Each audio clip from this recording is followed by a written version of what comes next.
There is obviously a huge issue in the country with healthcare prices. Yeah. What do you think is the best way to lower costs for families? The hospitals are gouging prices significantly. We have to try to get at the root cause, which is the food that we are feeding ourselves and our kids. We have to get to the fact that we are an increasingly sedentary country. We aren't walking enough. We're not exercising enough.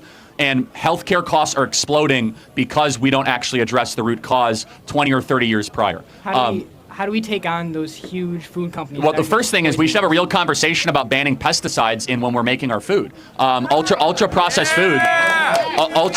food should not be on the FDA recommended food pyramid. We have a chronic disease epidemic. It's not because our kids are lazier. It's because we are actively poisoning our kids with food from big ag that we're spraying with all these pesticides, these chemicals. And if you look at the ingredient list of just a Lunchables box, we are basically giving kids the worst thing possible for their metabolism, for their endocrinology. So that I'm more interested in the healthcare conversation that tries to make sure that a 12-year-old doesn't have to get on Ozempic by the time they're 18 years old.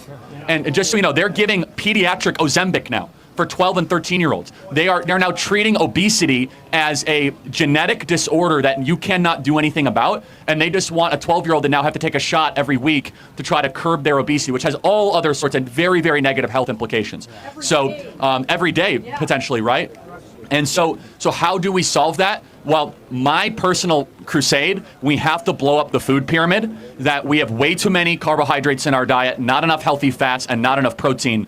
Whoever made that was obviously bought by the big ag companies, and you should just say, I'm not gonna have any more high fructose corn syrup, I'm not gonna have any more processed sugars, and if there are ingredients I can't pronounce, I should resist it, and you'll be a lot healthier because of it.